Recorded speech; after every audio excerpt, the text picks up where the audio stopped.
사랑합니다.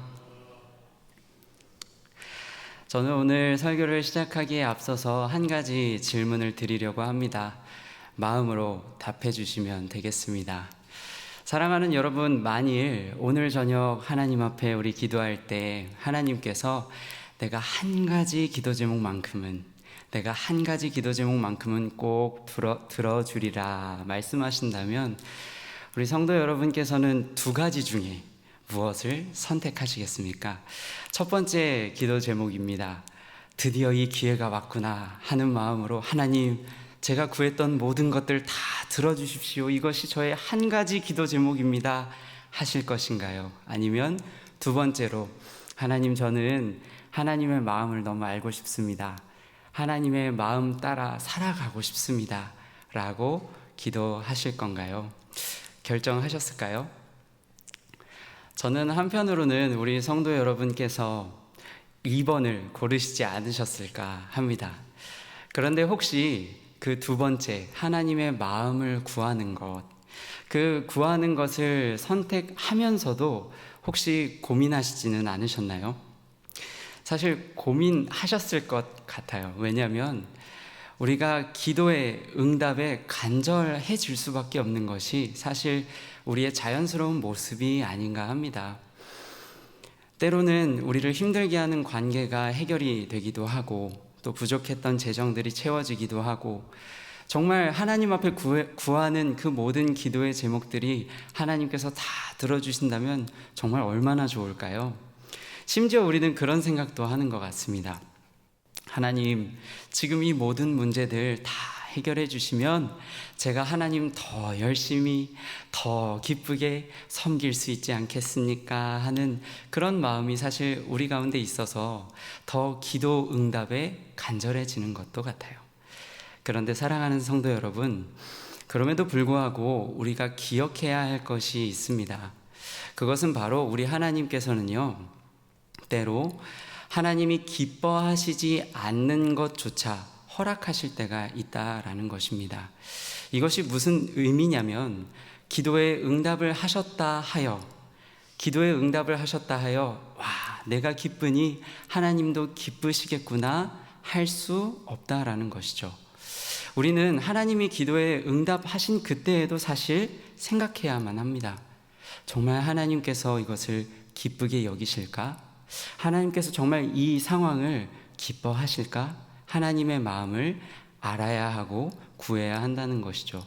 만일 우리가 이런 상황에서 나의 기도에 응답하시는 하나님, 나의 기도에 응답하시는 하나님에 대해서만 너무나 몰두한다면 사실 우리는 자칫 탕자와 같이 불행한 삶을 살아갈 수도 있다라는 것입니다.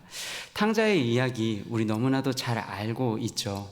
아버지의 유산을 자신의 몫을 미리 당겨받았던 둘째 아들의 이야기입니다. 그 재산을 받았을 때 얼마나 기뻤을까요? 아버지의 슬픔은 눈에 보이지도 않았을 겁니다. 그 정도로 기뻐서 아버지를 떠나간 둘째 아들, 그의 삶은 어떠했나요? 행복했나요? 그렇지 않았다는 것을 우린 잘 알고 있습니다. 그 둘째 아들, 결국 그 모든 재산을 탕진하고 나서야 아버지 곁에 있을 때가, 아버지 그 마음 알고 그 아버지의 곁에 있을 때가 가장 행복한 때였구나, 그것을 깨달았다 하는 이야기이죠. 간절히 바라기론 그렇기에 오늘 우리도 기도 응답에 몰두하고 그것만을 바라기보다는 오히려 하나님의 마음을 먼저 구하고 그 마음을 아는 복을 누리며 그 안에서 정말 참된 행복을 누릴 수 있기를 축복합니다. 그런데 우리가 이때 주의해야 할 것이 있습니다. 그것은 바로 하나님의 마음을 구하는 것이 복이라고 할 수 있을까? 라는 우리 마음속에 하나의 의구심 말입니다. 종종 우리의 마음속에 이런 생각들은 왜 찾아오는 것일까요? 여러 가지 이유가 있겠지만 그 중에 한 가지를 생각해 보자면 아마도 하나님 마음 알면 뭐하나, 내가 그 마음 따라서 살 수도 없는데 하는 마음, 그런 생각 때문에이기도 한 것 같고요. 또 한편으로는 하나님의 마음이 구체적으로 무엇인지 잘 모르겠습니다. 하나님의 마음을 제가 잘 모릅니다 라는 그 생각 안에 있다 보면 우리가 정말 하나님의 마음 아는 게 복이라고 할 수 있나? 라는 의구심에 빠지기도 하는 것 같아요. 그런데 사랑하는 성도 여러분, 우리 하나님은 어떤 분이신가요?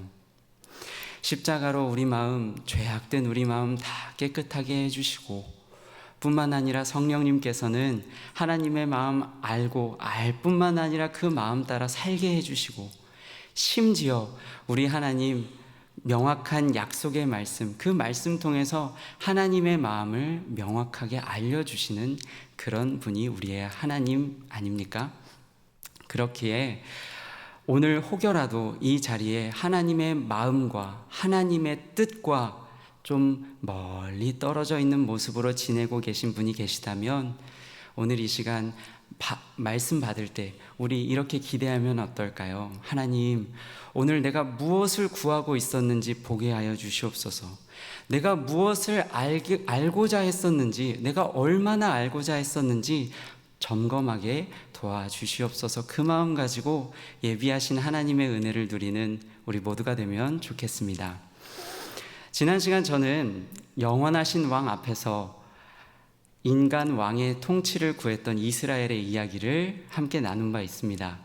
이스라엘 백성들은 하나님의 마음, 그 마음도 모르고 그 경고의 말씀에 귀를 기울이지도 않았지만 하나님께서는 달랐어요. 하나님께서는 그들을 포기하지 않으시고 그들의 목소리에 귀를 기울이셨습니다. 왕을 허락하신 것이죠. 그리고 왕을 세우는 과정도 사실 정말 놀라운 하나님의 은혜였습니다. 물론 이렇게 이야기하면 사울 왕을 세운 게 은혜입니까? 라고 이야기할 수도 있겠습니다. 그러나 그렇지 않습니다. 우리가 지난 시간 살펴본 것처럼 그 사울 왕조차도 하나님께서 얼마나 세밀하게 인도하시고 그 발걸음을 계획하셨는지 우리는 앞선 9장의 내용을 통해서 살펴본 바 있습니다. 심지어 하나님께서는요, 직접 친히 말씀하시기를 사울을 통해서 이 백성을 구원할 것이다. 또한 사울을 통해서 이 백성을 내가 돌볼 것이다 말씀하셨다라는 것입니다. 그 하나님께서는 그렇게 놀라운 인도하심을 오늘 우리가 받은 이 본문 10장에서도 동일하게 베풀고 계시는 것을 우리는 보게 됩니다. 사무엘이 이제 지도자를 삼기 위해 사울에게 기름을 붓는데요. 그때 어떤 말을 했는지 우리 말씀을 통해서 한번 확인해 보도록 하겠습니다. 내가 오늘 나를 떠나가다가 베냐민 경계 셀사에 있는 라헬의 묘실 곁에서 두 사람을 만나리니 내가 거기서 더 나아가서 베델로 올라가는 세 사람을 만나리니 그 후에 내가 하나님의 산에 이르리니 선지자의 무리가 내려오는 것을 만날 것이요 내게는 여호와의 영이 크게 임하리니 너도 그들과 함께 예언을 하고 변하여 세 사람이 되리라. 이 징조가 내게 임하거든 너는 기회를 따라 행하라. 하나님이 너와 함께 하시느니라. 지금 우리는 성경을 보며 하나님께서 한 사람을 부르실 때 참 다양한 놀라운 일들을 이루시는 것을 잘 알고 있습니다. 그런데 이 말씀을 보면 우리는 또 하나를 확인할 수 있게 되는 것 같아요. 우리가 알고 있는 그 사울 왕이라는 인물에게조차도 하나님은 계속해서 9장에도 10장에도 그 걸음을 세밀하게 인도하고 계시는구나 라는 것을 우리가 확인할 수 있을 것 같습니다. 그러면 이 사무엘이 이야기했던 징조들 어떻게 됐는지 우리 화면을 통해서 확인해 보도록 하겠습니다. 그가 사무엘에게서 떠나려고 몸을 돌이킬 때에 하나님이 새 마음을 주셨고 그날 그 징조도 그 모든 징조도 다 응하니라. 사랑하는 성도 여러분, 정말 하나님께서 지금 우리가 이 내용들을 살펴보게 되면 느껴지는 것 하나가 있을 것 같습니다. 그것은 무엇이냐면 하나님께서 이 모든 것들을 응하게 하시는데 정말 하나님께서 인도하시는 이 사울이라는 인물은 하나님의 은혜와 결코 멀리 떨어져 있는 인물이 아니구나. 그 끝은 우리가 이미 잘 알고 있는 것처럼 아름답지는 않지만 사울이라는 인물의 그 끝이 아름답지는 않지만 하나님께서 그 인생 가운데 정말 헤아릴 수 없는 은혜로 함께 하셨구나라는 걸 우리가 확인할 수 있을 것 같아요. 그런데 저는 사실 이 사실을 생각할 때마다 때로는 참 두렵다, 참 두려운 일이다 라는 생각을 종종 하게 됩니다. 왜냐하면 사울에게 새 마음을 주시고 또한 그 사울에게 놀라운 여러 징조로 부르셨던 하나님이 또한 예수 그리스도 안에서 동일하게 오늘 우리를 새롭게 하시고 우리를 주의 자녀로 부르시고 계시기 때문에 그렇습니다. 그래서 간절히 바라기로는 우리의 그 모든 걸음 안에 녹아져 있는 하나님의 은혜, 하나님의 사랑을 늘 기억하며 정말 마지막 하나님 앞에 설 때까지 끝이 아름다운 우리 모두가 될 수 있으면 좋겠습니다. 그렇다면 우리가 끝이 아름답기 위해서 어떻게 해야 할까요?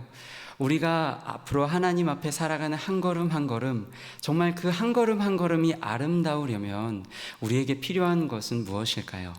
그것을 오늘 본문이 우리에게 잘 알려주고 있습니다. 오늘 본문을 보면 사무엘이 이제 사울에게 기름을 붓고 난 이후에 온 이스라엘을 미스바로 불러 모읍니다. 왕을 세우기 위함이었는데 그 과정도 너무나도 놀랍습니다. 그 과정을 살펴보면 먼저 사무엘이 각 지파의 사람 1000명씩 가까이 나아오게 합니다. 그 중에 한 지파를 선택하는데요, 바로 베냐민 지파가 뽑히게 되었다는 것이죠. 그리고 베냐민 지파를 구성하는 여러 가족 중에 가족들을 다 가까이 나아오라 이야기하였는데 그 중에서도 바로 기스의 아들 사울이 속한 가족, 그리고 사울이 뽑혔다라고 오늘 성경은 기록하고 있는 것입니다. 이제 사울은 개인적으로나 공식적으로나 정말 하나님께서 선택하신 이스라엘의 첫 번째 왕이 된 것입니다. 이 순간 말이죠. 그리고 또한 이스라엘 백성들에게도 얼마나 기쁜 순간이겠습니까? 그토록 바랐던 우리 민족의 왕이 생긴 순간이기 때문에 그렇습니다.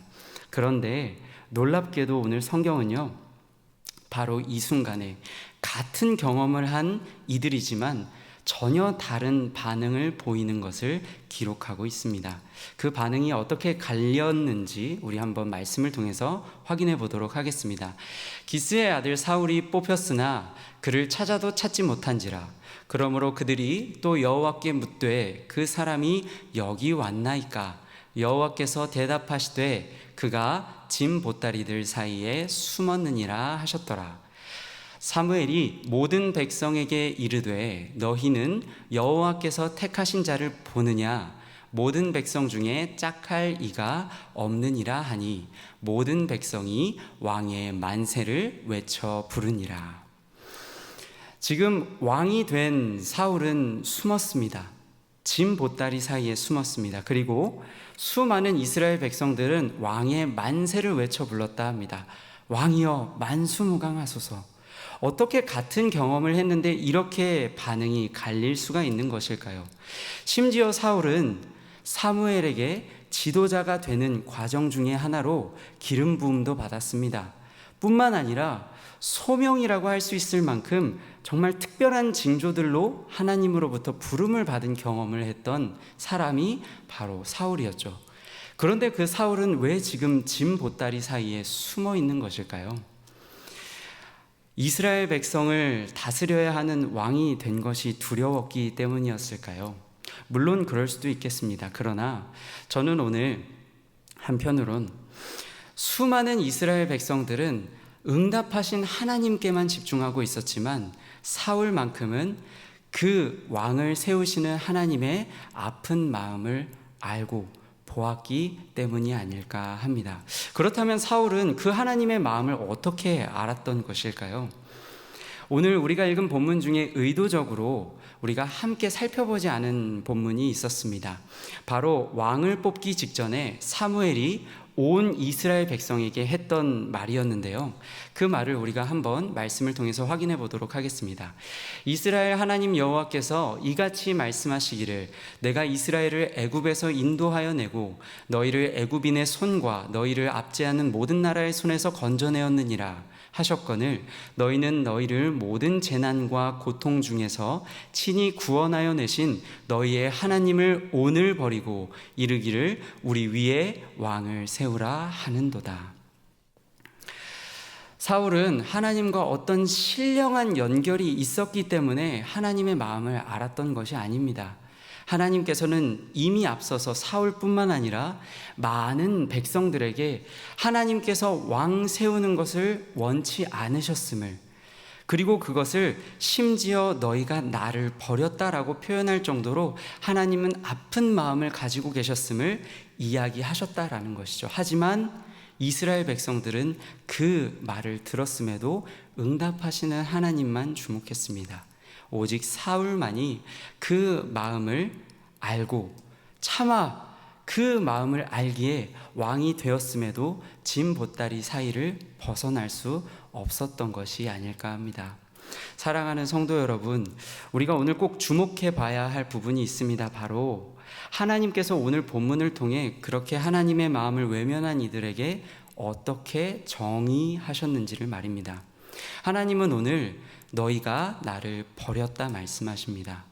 사랑하는 여러분, 저는 더 이상 하나님을 믿지 않겠어요 이야기하는 것이나 예배의 자리를 소홀히 하는 것만이 하나님을 버리는 것이 아닙니다.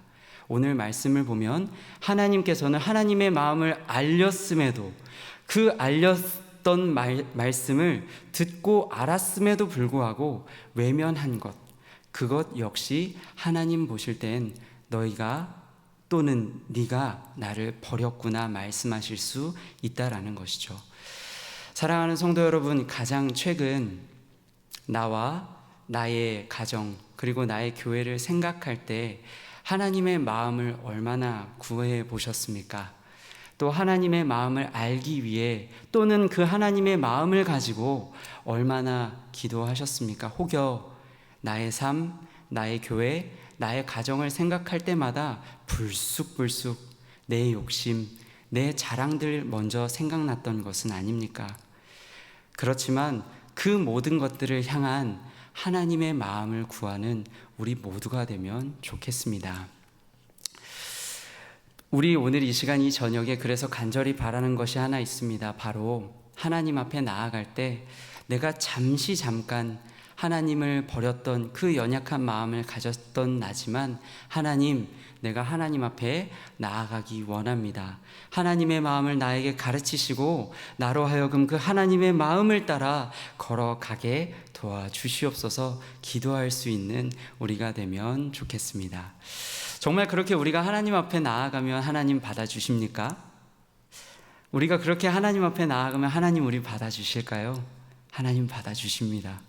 서두에서 이야기했던 탕자 이야기의 결말이 어땠는지 잘 알고 계시겠지만 우리 말씀을 통해서 확인해 보도록 하겠습니다. 그 모든 재산을 탕진한 아들, 이제 멀리서부터 아버지를 향해 다가오는데 이에 일어나서 아버지께로 돌아가니라. 아직도 거리가 먼데 아버지가 그를 보고 측은히 여겨 달려가 목을 안고 입을 맞추니. 말씀을 정리하겠습니다. 사랑하는 성도 여러분, 우리는 하나님을 더 사랑할 수 있으면 좋겠습니다. 사랑은 무엇입니까? 내가 무엇을 얻을 수 있을까? 내가 무엇 하나 더 얻을 수 있을까? 나의 삶, 나의 인생, 내 가정, 내 교회 위에 무엇을 더 얻을 수 있을까? 그건 사랑이 아니죠. 사랑은 그 마음이 어떠할까? 그 마음을 헤아리는 것이 사랑인 줄 믿습니다. 물론 우리는 연약해서 여전히요, 우리한테 어떻게 응답하실까 하나님 손 바라보는 게 우리인 것 같아요. 근데 그때마다 우리가 다시 하나님, 제가 잠깐 하나님 버렸는데 다시 하나님 앞에 이제 돌아가고 싶습니다 할 때 멀리서부터 우리를 지켜보고 계시고 우리에게 달려오셔서 우리를 어루만져 주시는 그 손을 붙잡고 다시 한번 하나님의 마음 배우고 끝까지 하나님 만나는 그때까지 우리 아름답게 한 걸음 한 걸음 걸어가는 우리가 되면 좋겠습니다.